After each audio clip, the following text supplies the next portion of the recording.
जय जिनेंद्र बच्चों, मैं जैनी धार्मिक पाठशाला में आपका स्वागत करती हूँ। पाठशाला में आज हम जानेंगे कि गति क्या है, गति कितने प्रकार की है, जीव मरकर कौन सी गति में जाता है और गतियों में जाने के कारण कौन से हैं। तो बच्चों, गति क्या है? जीव मरकर जहाँ जाता है उसे गति कहते हैं। गति कितने प्रकार की है? गति 4 प्रकार की। वह हम पहले बोल से जानते हैं। पहले बोले गति 4: नरक गति, तिर्यंच गति, मनुष्य गति और देव गति। गति के प्रकार कौन से हैं? गति 2 प्रकार की है। पहली है सद्गति और दूसरी है दुर्गति। अच्छी गति अच्छे कर्मों से मिलती है, जो है सद्गति। अच्छे कर्म करने से हम लोगों को सद्गति मिलेगी, और अगर हम बुरे कर्म करेंगे तो हमें बुरी गति मिलेगी, यानी दुर्गति मिलेगी। अच्छी गति कौन सी है? मनुष्य गति और देव गति। और दुर्गति कौन सी है? नरक गति और तिर्यंच गति। यह 4 गतियां 2 गतियों में डिवाइड है, सद्गति में और दुर्गति में। यह 4 गतियां कौन सी जगह पर है, आपको पता है? आपकी भाषा में कहे तो ये 4 गतियां 3 लोक में है। पहला है अधोलोक, दूसरा है मध्यलोक, तीसरा है ऊर्ध्वलोक। तो बच्चों, अधोलोक कहाँ है? जमीन के बहुत नीचे जो लोक है उसे अधोलोक कहते हैं। और मध्यलोक कहाँ है? जहाँ मनुष्य के जीव रहते हैं, जहाँ तिर्यंच के जीव रहते हैं, उसे मध्यलोक कहते हैं। और ऊर्ध्वलोक क्या है? ऊर्ध्वलोक आकाश लोक में सबसे ऊपर है। तो बच्चों, नरक गति कौन से लोक में है? जो बहुत नीचे है, नरक गति है अधोलोक में। दूसरा है तिर्यंच और मनुष्य गति, मध्य लोक में है, जहाँ हम सब लोग रहते हैं और सारे जीव भी रहते हैं। तीसरा है देव गति, जो कि है ऊर्ध्वलोक में, जहाँ सारे देवी देवता रहते हैं, ऊपर बहुत ऊपर आकाश लोक में। अब जानेंगे नरक गति किसे कहते हैं। हमारे किए हुए बुरे पापों का फल जिस अधोलोक में भोगा जाता है उसे नरक गति कहते हैं। नरक गति एक बुरी गति है जिसमें कोई जाना नहीं चाहता है। वहाँ बहुत दुख है, वहाँ खाना नहीं है, पीना नहीं है, सब एक दूसरे के साथ झगड़ते रहते हैं। अभी बच्चों, हम जानेंगे कि नरक गति में क्यों हम जाते हैं। पहला उसके जाने के भी 4 कारण हैं। पहला कारण है महाआरंभ, महापरिग्रह, मध्यमास का सेवन और पंचेंद्रिय जीव की हत्या। अभी आप पूछोगे महाआरंभ क्या है?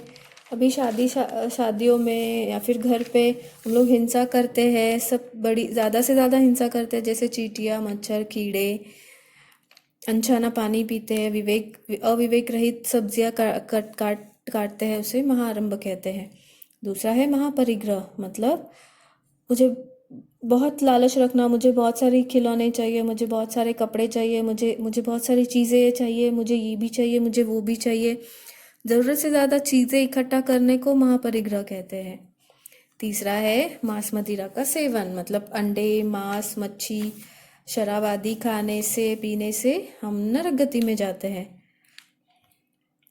चौथा है पंचेंद्र जीव की हत्या, मतलब हमें क्रोध में आकर किसी की हत्या नहीं करनी चाहिए। क्रोध करेंगे तो गुस्सा आएगा तो हम लोग जीव की हत्या करेंगे और हम कहाँ जाएंगे? नरक गति में, जो कि है दुर्गति। तो बच्चों, हम लोग बचेंगे ना इन 4 कारणों से, और फिर हम लोग नरक गति में जाने से भी बच जाएंगे। तो आपकी भाषा में कहूँ तो हम लोग दुर्गति में नहीं जाएंगे और राक्षस नहीं बनेंगे। ठीक है। अब दूसरी बारी है तिर्यंच गति की। तिर्यंच गति किसे कहते हैं? तिर्यंच गति जिन जीवों का शरीर टेढ़ा मेढ़ा होता है उसे तिर्यंच गति कहते हैं। जैसे सारे इंसेक्ट्स, एनिमल्स, बर्ड्स, इनके शरीर टेढ़े मेढ़े है ना, उन्हें क्या कहेंगे हम लोग? तिर्यंच। जिनका शरीर बहुत टेढ़ा मेढ़ा है, कोई छोटा है, कोई बड़ा है, कोई बहुत बड़ा है, उनको क्या कहेंगे हम लोग? तिर्यंच। वो सारे तिर्यंच है, और वो कहाँ रहते हैं? हमारे साथ मध्यलोक में, तिर्यंच गति में। ठीक है। अब बताओ, जीव तिर्यंच क्यों बनता है और तिर्यंच गति में क्यों जाता है? तो सुनिए, तिर्यंच गति में जाने के भी 4 कारण हैं। वो है माया करने से, विश्वासघात करने से, या फिर गूढ़ माया करने से, और तीसरा है बार बार झूठ बोलने से, और चौथा है न्यूनाधिक माप तोल करने से। अभी आप पूछोगे माया मतलब क्या होता है? माया करने से मतलब किसी से झूठ बोलकर उसकी वस्तु छीन कर लेना, उसे क्या कहते हैं? दगाबाजी कहते हैं। गुड़ माया करने से मतलब बिना बताए दूसरों की चीज़ लेना, विश्वासघात करके उसकी चीज़ चुरा लेना, उसे कहते हैं गूढ़ माया। बार बार झूठ बोलने से हम लोग तिर्यंच गति का बंध करते हैं। और न्यूनाधिक मापतोल मतलब झूठ बोलकर अनाज में कम ज़्यादा आदि आदि नापतोल करना, कंकर आदि मिलाकर उसका तोल बढ़ा देना, उसे उसे न्यूनाधिक मापतोल कहते हैं। जो हम करते हैं तो उससे हम लोग तिर्यंच गति का बंध करते हैं। आपको पता है बच्चों, तिर्यंच गति में चारों गतियों के जीव जा सकते हैं, जैसे नरक गति, तिर्यंच गति, मनुष्य गति और देव गति। सारे गतियों के जीव तिर्यंच में जा सकते हैं। अब बारी है मनुष्य गति की। तो बच्चों, मनुष्य गति किसे कहते हैं? तो जीव स्वभाव से सच्चा है, विनयवान है, दयालु है, तो वह जीव मरकर मनुष्य गति में जन्म लेता है, उसे कहते हैं मनुष्य गति। चलो बच्चों, हम सीखेंगे कि मनुष्य गति में जाने के कारण कौन से हैं, और हम लोग कैसे मनुष्य गति पाएंगे, जो कि बहुत अमूल्य गति है, अनमोल है। पहला है प्रकृति की भद्रता, दूसरा है प्रकृति की विनयता, तीसरा है दया भाव, और चौथा है मद्य मत्सर रहित जीवन। प्रकृति की भद्रता मतलब हमेशा सच बोलना चाहिए। प्रकृति की विनयता मतलब सबके सामने विनीत होना चाहिए और विनयपूर्वक सबसे बातें करनी चाहिए। तीसरा है दया भाव रखने से, मतलब सभी जीवों के प्रति, भले वो छोटा जीव हो या बड़ा जीव हो, उनके प्रति हमेशा दया भाव रखना चाहिए। चौथा है मद्य मत्सर के सेवन रहित जीवन जीने से, मतलब शराब, अंडे, मछली, नॉनवेज कभी नहीं खाना। इन चारों कारणों से हम लोग मनुष्य गति में उत्पन्न हो सकते हैं। अब बारी है चौथी देव गति की। तो बच्चों, आपको पता है देव गति किसे कहते हैं? जो जीव संयम और तप की आराधना करते हैं, वह जीव मरकर देव गति में उत्पन्न होते हैं, उसे कहते हैं देव गति। आपकी लैंग्वेज में कहूँ तो जहाँ सारे देव रहते हैं उसे देव गति कहते हैं। तो चलो देव गति में जाने के 4 कारण सीखेंगे। पहला है सराग संयम, दूसरा है संयम असंयम, तीसरा है बाल तप, और चौथा है अकाम निर्जरा। अभी आप पूछोगे सराग संयम क्या है? अभी आपके लैंग्वेज में कहूँ तो मारसा जैसे साधु बनते हैं, संयम लेकर अपनी आराधना करते हैं, उनको क्या कहेंगे हम लोग? सराग संयम। और दूसरा है संयम असंयम, मतलब अगर हम संयम नहीं ले सकते, साधु नहीं बन सकते, तो सच्चे श्रावक तो बन ही सकते हैं ना।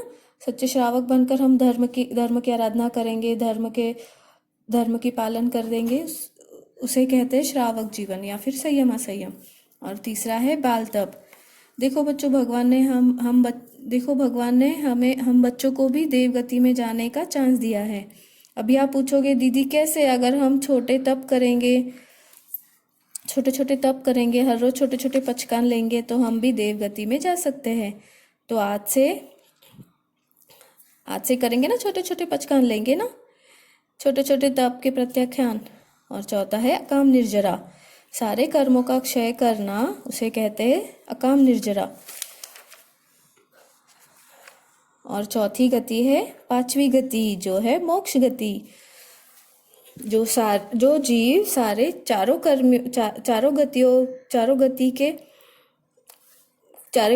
गति के कर्मों को क्षय कर जाता है, उसे कहते हैं मोक्ष गति। तो आज हमने क्या सीखा बच्चों? यही कि चारों गति का झंझट छोड़कर हम लोगों को मोक्ष गति प्राप्त करनी है। आशा है कि आज की गति का टॉपिक आप सबको बहुत अच्छे से समझ में आया होगा। जय जिनेंद्र।